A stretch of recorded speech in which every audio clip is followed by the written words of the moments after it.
केवाला, बंसावली या बंटवारा दाखिल खारिज के नियम बदल गए। यह है part 2 Bihar land mutation act 2011 के अंतर्गत।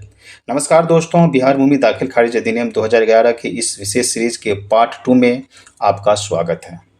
पिछले वीडियो में हमने समझा था कि दाखिल खारिज क्या होता है और इसकी ऑनलाइन प्रक्रिया क्या है।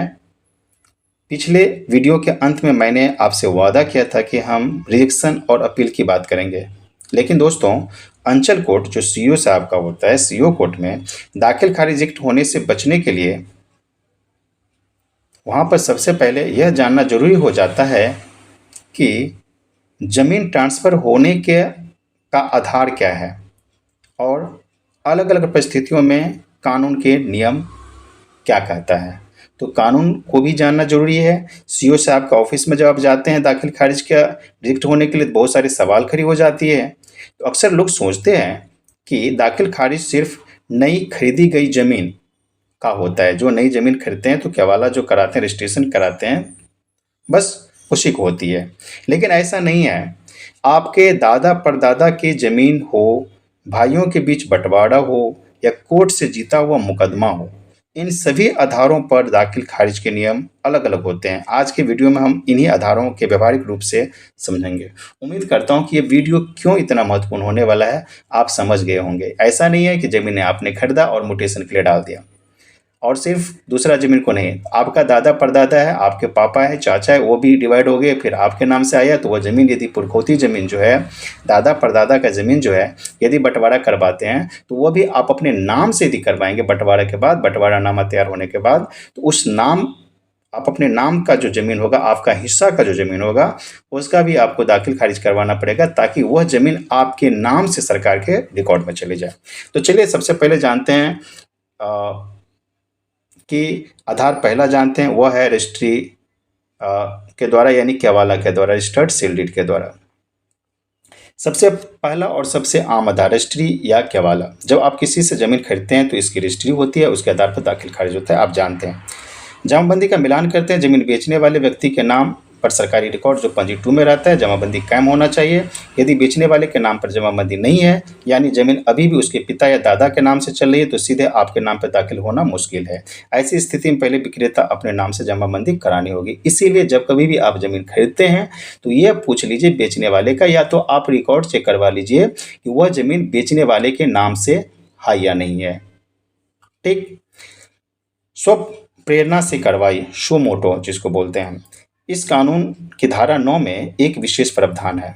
अब जैसे ही आप निबंधन कार्यालय यानी रजिस्ट्री ऑफिस में ज़मीन की रजिस्ट्री कराते हैं, वहाँ से डेटा सीधे अंचल कार्यालय को ऑनलाइन भेज दिया जाता है। कई मामलों में सीओ बिना आपके अलग से आवेदन किए दाखिल खारिज की प्रक्रिया पूर्ण कर लेता है और वो शुरू कर सकता है। ऐसा होता है, अभी बहुत सारे राज्य में ऐसा होने लगा है कि जैसे ही रजिस्ट्रेशन करवाते हैं, ऑनलाइन रजिस्ट्रेशन होने लगा है, तो ऑनलाइन रजिस्ट्रेशन के साथ साथ आपको तो केवाला है ही, और वहीं से सीओ साहब के पास जो रेस्पेक्टिव सीओ है वहाँ पर चला जाता है। अब दूसरा आधार जो है वह है बंसावली या तो उत्तराधिकारी का आधार, क्योंकि वह बहुत सारी ज़मीन है जो दादा परदादा का ज़मीन रहता है, तो उस बेस पर उसमें क्या होता है, तो पैतृक संपत्ति है बंसावली।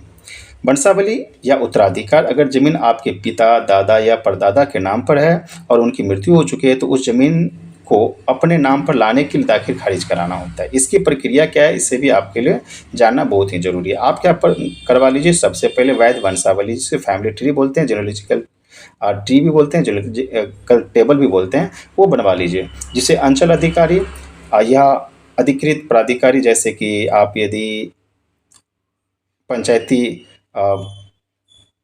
यदि आप गांव एरिया में रहते हैं, पंचायती राज में रहते हैं, तो वहाँ सरपंच के द्वारा सील मोहर करके यदि दे दिया जाए वंशावली बना करके, वो वेरीफाइड हो जाता है। यदि आप नगर परिषद में रह रहे हैं तो वहाँ के वार्ड सदस्य वेरीफाई करेगा, फिर आपको सीओ साहब के पास जाएंगे, उसमें एफिडेविट लगा करके, फिर कहीं कहीं एसडीओ से भी मांगा एसडीओ के यहाँ जाएंगे तो आपसे मांगेगा कि उनके द्वारा वेरीफाई हुआ रहना चाहिए, तभी सत्यापित करके आपको मिलेगा, तभी वो सही से माना जाता है। तो आप जिस एरिया में है, आपके गांव में है, तो सरपंच से भी कर सकते हैं, नहीं तो आप नोटरी वाला भी दे दें तो भी बहुत जगह एक्सेप्टेबल है। ऑनलाइन आवेदन करते समय आपको पूर्वज का मृत्यु प्रमाण पत्र, डेथ सर्टिफिकेट जरूर देना पड़ेगा, और फैमिली ट्री जो बनाते हैं, वंशावली बनाते हैं, उसमें साफ साफ दिखना चाहिए कि आप उनके वंशज से आए हुए हैं। और यह वंशावली अपलोड करनी होती है। इस प्रक्रिया में अंचल कर्मचारी यह जांच करता है कि मृतक के सभी कानूनी वारिस जो भी लीगल हेir है का नाम वंशावली में है या नहीं है, ताकि भविष्य में कोई पारिवारिक विवाद न हो। याद रखें कि आप अपना नाम ही सिर्फ न डलाएं।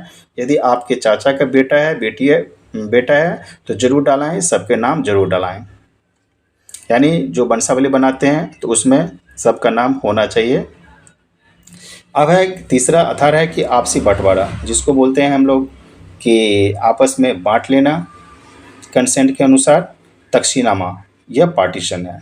तो यदि हम आपसी बंटवारा करवाते हैं तो भी नया जमाबंदी उससे कायम होगी, और वो आपसी बंटवारा करवाने के बाद उस पर जितने भी हिस्सेदार हैं सबका सिग्नेचर होना चाहिए। बिहार के गांव में सबसे ज़्यादा विवाद इसी बात पर होता है कि ज़मीन तो दादा परदादा के नाम से है, रसीद भी कट रही है, लेकिन भाइयों ने आपस में प्लॉट बटे हुए हैं, मतलब आपस में बांट लिए, लेकिन वो मौखिक रूप से बांटे हैं और उसकी अपनी जोताई कोड़ाई कर रहा है, अपना उपजाऊ कर रहा है, अपने कब्जे में किया हुआ है। यदि आप भाइयों या पट्टीदारों के बीच में अपनी ज़मीन का हिस्सा बिल्कुल अलग करना चाहते हैं तो सिर्फ मौखिक बंटवारे से काम नहीं चलेगा। इसके लिए आपको रजिस्टर्ड बंटवारा विलेख, रजिस्टर्ड पार्टीशन डीड या पंचायती तकसीमनामा तैयार करना होगा। यदि आप रजिस्टर्ड करवा लेते हैं तो वो तो बहुत बेहतर है कि मतलब पार्टीशन आप करवा लिए, उसके बाद रजिस्ट्री फी लगेगा, रजिस्ट्री करवा लेते हैं तो बहुत बेहतर। यदि नहीं करवाते हैं तो स्टाम्प पेपर पर क्या कीजिए, तो शेड्यूल वाइज आप अपना अपना जो ज़मीन आप में आया और उसकी क्या चौधी है, क्या रकबा है, खाता खेसरा क्या है, वो करवा लेते हैं, और उसमें जितने भी हिस्सेदार हैं उससे एक दूसरे पर साइन करवा लेते हैं, तो भी यह बहुत ही अच्छा तकसीनामा वैलिड है और वह तैयार हो जाता है। उस पर 2 गवाह का भी होना, स्वतंत्र गवाह का, बाहर का होना मस्ट है। दाखिल खारिज का नियम क्या है आप जान लेते हैं। जब आप रजिस्टर्ड बंटवारे के दस्तावेज के साथ धारा 3 के तहत आवेदन करते हैं तो अंचल कार्यालय आपके हिस्से की जमीन को पुरानी मुख्य जमाबंदी से काट करके, क्योंकि दादा परदादा मान लीजिए 2 कट्ठा है और आप उनके जो है ना, मान लीजिए आप 15 धुर के मालिक बन रहे हैं, वही आपका हिस्सा बन रहा है, तो आपको 15 धुर किधर से है वो आपका बंटवारा नामा पर वो ऑलरेडी चौहदी रहेगा, खाता खेसरा रहेगा, और किस तरफ से आपको मिला है उस बेस पर क्या किया जाएगा, तो आपके नाम से 15 धुर का जमाबंदी कायम कर देगा। आपके नाम पे ये बिल्कुल एक नई और स्वतंत्र जमाबंदी कायम कर देता है। इसके बाद आप अपना अलग खाता और प्लॉट नंबर प्लॉट हो जाता है, आपकी रसीद कटने लगती है जब आप रसीद कटाते हैं तो, यानी लगान पे करते हैं तो। अब बात करते हैं चौथा आधार जो है वो है दीवानी अदालत की डिग्री। कभी कभी बहुत सारे जिन पे केस हो जाता है, फिर आप इंतजार करते हैं कि कोर्ट में केस है, कोर्ट में डिग्री मिलेगा, तो डिग्री बेस पर आप क्या करेंगे, जमाबंदी कायम करेंगे। तो वह है चौथा आधार, अदालत का फैसला का इंतजार करना। मान लीजिए आपकी किसी जमीन पर टाइटल सूट चल रहा है और सिविल कोर्ट में आपके पक्ष में डिग्री पास कर दी गई, यानी आपको डिग्री मिल गई कि ये जमीन आपकी हो गई। ऐसी स्थिति में सिविल कोर्ट में आदेश जो डिग्री सर्टिफाइड कॉपी लगा करके आप अंचल कार्यालय में दाखिल खारिज के लिए आवेदन दे सकते हैं। ऑनलाइन जैसे मैंने पहला वीडियो में बताया था उस तरह से कीजिए, उसमें अटैच कीजिए, वहाँ पर जब वेरीफाइड किया जाएगा, चेक किया जाएगा, तो वहाँ पर आप प्रेजेंट भी कीजिए। कोर्ट के आदेश का सम्मान करते हुए अंचल अधिकारी को विपक्षी पार्टी का नाम हटाकर आपके नाम का जमाबंदी कायम करनी ही होगी। तो दोस्तों, आज आपने देखा कि केवाला, वंशावली, बंटवारा और कोर्ट की डिग्री, इस चीज़ों से ये 4 मुख्य स्तंभ है। यानी आपके पास केवाला है तो भी दाखिल खारिज करवाइए, यदि वंशावली है तो भी दाखिल खारिज करवाइए, बंटवारा नामा है तो भी, और यदि आपको कोर्ट का डिग्री मिल गया है तो भी आप अपने नाम से करवाइए, फिर आगे लगान भरते रहिए, फिर आपकी जमाबंदी आपके नाम से कायम हो गई। तो ये 4 मुख्य स्तंभ है जिनके आधार पर बिहार में दाखिल खारिज की बुनियाद टिकी है। यदि आपके पास इनमें से कोई भी वैध आधार है तो आपका दाखिल खारिज कानूनन होना चाहिए, नहीं रुकेगा। यदि कोई अड़चन आती है तो फिर उसके लिए कानून आपके साथ है।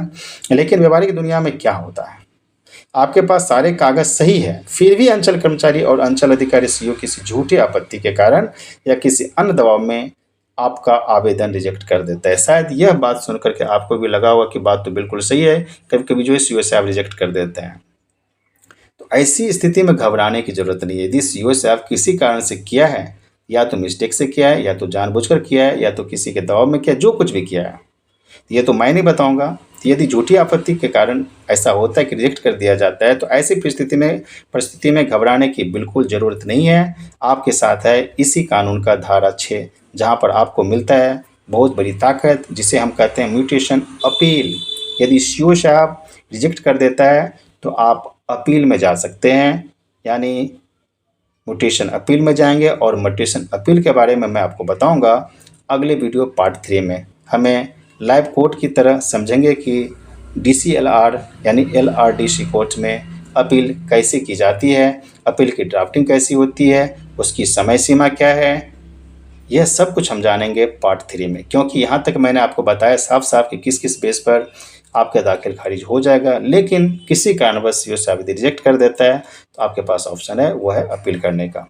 तो आप DCLR कोर्ट में जाकर अपील करेंगे और वहाँ अपील करने पर आपका समय सीमा और क्या क्या प्रोसेसिंग है सब आपको बताऊँगा मैं अगले वीडियो में, इसी सीरीज का पार्ट 3 में। यदि आपको यह सीरीज व्यवहारिक लगी हो तो वीडियो को लाइक करें और कमेंट में बताएं कि क्या आप कभी दाखिल खारिज के लिए किसी विवाद में फंसे हैं। मैं कोशिश करूंगा कि आपका कमेंट का जवाब दूं, और आपको इससे संबंधित कोई भी सवाल है तो भी आप कमेंट में ज़रूर राइट कीजिए, मैं जवाब देने की कोशिश करूंगा। मिलते हैं अगले वीडियो में, तब तक के लिए जय हिंद।